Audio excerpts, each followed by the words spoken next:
Hey, Tommy from the Run Testers. In this video, we are going to be doing a first run review of the Asics Gel-Kayano 31. Let's have a look.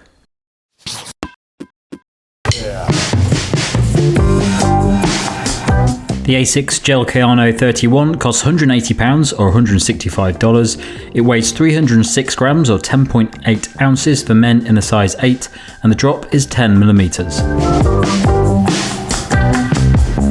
Although the Asics Gel-Kayano saw a host of changes in its 30th version, the Gel-Kayano 31 is a more subtle update, with tweaks across the upper and outsole and slightly more cushioning in the midsole. The most important aspect of the Gel-Kayano 31 is the combination of three factors: the soft FF Blast Plus Eco midsole foam, PureGel technology in the heel for more comfortable landings, and the 4D guidance system to provide adaptive stability. The result is a careful balance of support and cushioning designed for easy and longer runs. The shoe also features an updated mesh upper design to improve breathability, a knit collar construction for step-in comfort, and a modified Asics grip outsole that aims to improve grip and softness. When it comes to fit of the shoe, I found the Kayano 30 quite big, quite roomy for me in my normal running shoe size. So I've gone half a size down with the Kayano 31. I've got a UK 8.5. It's still kind of true to size in my US size because it's a US 9.5 and I'm generally a US 9.5 or a 10. But I do think it's quite a roomy shoe, and going half a size down fit me a bit better. I would say if you're on the fence between sizes, tend to be a bit small for your size like me, going the half size down worked out better for me. I've still got plenty of room in the toe box, and I just didn't have that extra room, which I don't really need in the front of the shoe there. I was very concerned about the amount of padding on the back of the shoe here, because recently I've been having some Achilles niggles that I think have basically been caused by very structured, overly cushioned and stiff heels. But on the run yesterday in the shoe, I didn't actually have any problems with it at all. So I think it's quite a well-designed heel. Didn't get any extra irritation there. Nice hold around the heel and midfoot. Lots of padding. Will probably run a bit warm if it ever gets very warm here in the UK. But overall, the fit was pretty good for me. Going that half size down, which is still kind of my normal size, like I say, in US sizing. I'm generally a 9.5 or a 10, and in a roomy shoe, I prefer a 9.5 in US sizing, and in a tighter, more dialed in fit like Asics' racing shoes like the Metaspeed Sky, I prefer a US 10. So yeah, it's about my normal size, but like I say, if you're on the fence, maybe go half size down. So the fit for me in the Gel-Kayano 31, I'm a size 8 in the UK. I would say that there is a little bit extra room in this shoe from what I normally expect from my size. There's a bit more space in the forefoot, and it's quite a wide forefoot as well, so there's quite a lot of wiggle room for your feet. As a result, I would probably say that if you were really concerned about it and you like a really tight lockdown fit without too much room, you might want to size down half size. For me, it was only a big enough just to be noticeable, but it didn't really make it really uncomfortable or anything. I didn't feel like I had too much space in it. I just noticed that when I pressed down on it, there was a bit more space than I'd come to expect. So I would stick to my size in this, but if you are concerned about the extra space, then you might want to size down half a size. Good morning from London. We're about to head out and do my first run in the Asics Gel-Kayano 31. It is a horrible day. I'm about to put on a raincoat to run in what is almost June here in the UK, so that's ridiculous, but got a nice easy hour on the plan, a recovery day after a track workout yesterday. Exactly the kind of run that I would use the Kayano for as a big cruiser to eat up those recovery miles.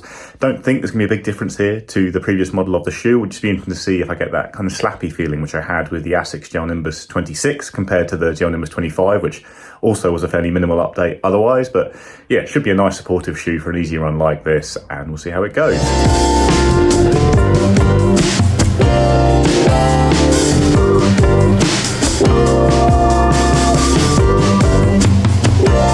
Just back from the first run in the Gel-Kayano 31 now, and I really enjoyed that today, just ticking along at a nice cruisy pace. Ran around the forest near me, mostly on road sections and then a little loop of the town, and yeah, it was really comfortable, supportive. I was moving pretty well. I was running to feel and heart rate and that kind of thing, just trying to keep the effort nice and low after a session yesterday with another session tomorrow, and the shoe was great for that. Just ticked over quite well. It feels a bit lighter than it really is on the foot, I would say, and in general just yeah, felt fine, supportive, comfortable, gripped well on a couple of small muddy sections, and in general I enjoyed using it today. Like, it's one of these big cruisy shoes, but it does a good job. Actually, with the Kayano 30 as well, I did feel like I liked it slightly more than some of the even bigger cruisy neutral shoes, even though I am a neutral runner, and the support you get here is very subtle, but it's, you know, welcome at times, especially on tired legs. So yeah, that was an enjoyable first run out of the shoe. I've just come back and then I've done a short run wearing the Kayano 30 on one foot, 31 on the other foot, and yeah, there's not a huge difference between these shoes. Like on the run, it felt what I remembered of the Gel-Kayano 30, and then running into both shoes at the same time, very similar feeling, nice amount of support, that 10mm drop, which gives you a little bit of a snap through. I didn't really get any slappy sensation from the Gel-Kayano 31, but it was only one run at a cruisy pace with some softer ground in there, so I'll talk about that more in the full review if that came up like it did with the Nimbus 26 with this new outsole. But the two shoes felt very similar. Certainly, instinct straight away would be go and find a deal on the Gel-Kayano 30, because this is a very expensive shoe, and paying full price when the new one is quite similar to the old one, I think would not be the canny move, but certainly enjoyed the run in the new shoe today, and I'm looking forward to getting out some more relaxed runs in it, and maybe a long run on Sunday. Okay, so my first run in the Gel-Kayano 31 was a 10k, nice and easy, nothing too exciting. I did pick up the pace on a couple of the kilometers just to see how it felt, and I thoroughly enjoyed it.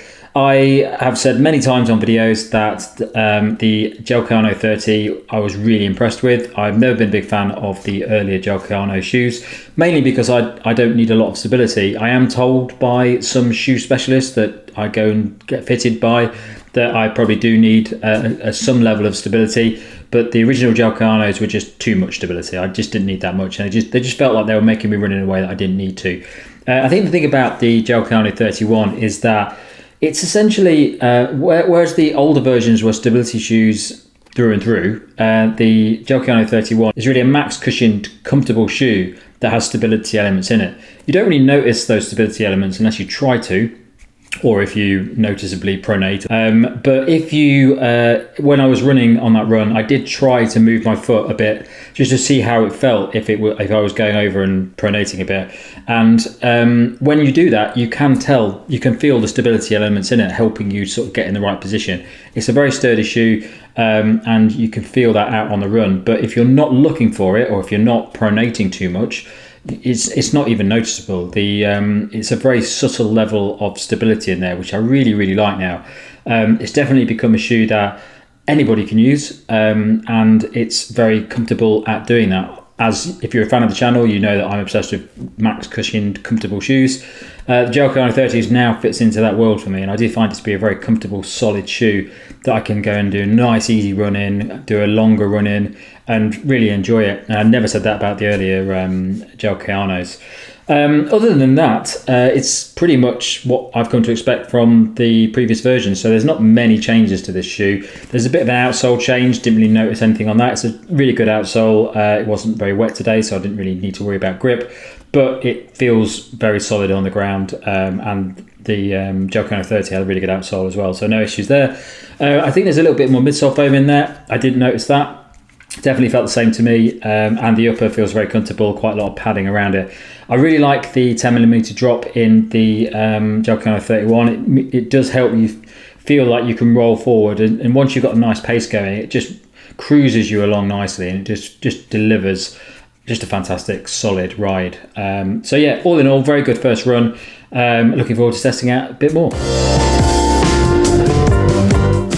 Early verdict is that this is a very minor update to the Gel-Kayano 31. I thought the Kayano 30 was a good shoe. I think the 31 is a pretty good shoe so far based on my testing. I enjoyed running in it. I don't think there's any need to upgrade or look at buying this shoe over the previous model of it. You've got that slightly different outsole, but not something I really noticed today on the run when comparing them or running in this shoe by itself. So yeah, I would try and find a deal on the Kayano 30 would be my initial reaction after one run, but overall I enjoyed the run of the shoe. I think it's going to be a good shoe, and when the Gel-Kayano 30 is gone forevermore and it's the Gel-Kayano 31's turn to be discounted, you'll be getting a very good shoe. That's very much in line with the feel and performance of the Gel-Kayano 30. I've tended to actually probably prefer the Kayanos over the Nimbus over these last two generations, which is a bit strange because I'm a neutral runner. I just think they're slightly lower stack. I think the support you get is welcome without being overly aggressive or annoying or anything like that on the run, and just all round they just tick over quite nicely for me. So even though I'm not hugely into big max cushion shoes or ones with stability features, I have enjoyed running in the Kayano 30, and based on that first run, I'm probably going to enjoy running in the Kayano 31. It's a very expensive shoe though. We'll talk more about alternatives in our full review, and there's certainly going to be options in the market that come in cheaper than this, like Saucony Guide 17 immediately springs to mind, and probably the way to go will be to look at the older model, the 30, and get a discount on it if you can. But yeah, enjoyable first run of the shoe. More to say in our full review down the line. So my early verdict on the Asics Gel-Kayano 31 is it is more of the same as what if you know anything about the Gel-Kayano 30, it's pretty much the same shoe with a few tweaks, which is a good thing because I really liked that shoe, and I think it was a very smart update, and it was a big update from the previous versions, and I'm glad that this is a slight modification on that, but nothing too noticeable. And definitely, if you like that shoe, you're probably going to feel at home with this shoe. The only thing I would say about the shoe is that it is quite expensive, and there are other shoes out there that might be better options when it comes to stability. But if you trust the Gel-Kayano range, you're not going to have any problems with this shoe. It's solid, comfortable, supportive, and definitely does the job. But like Nick says, if you get the Gel-Kayano 30 cheaper on a sale, you might as well get that shoe, because there's not any major changes to this that are worth paying for a new shoe if you can get that one for a considerably cheaper price. That's everyone's on this first run. Thanks a lot for watching. Don't forget to like, subscribe, click the little bell, all of those sorts of things. And if you're going to Catch and Blow, you can click the link to our podcast, which comes out a couple of times each month. Thanks a lot for watching. Catch you next time.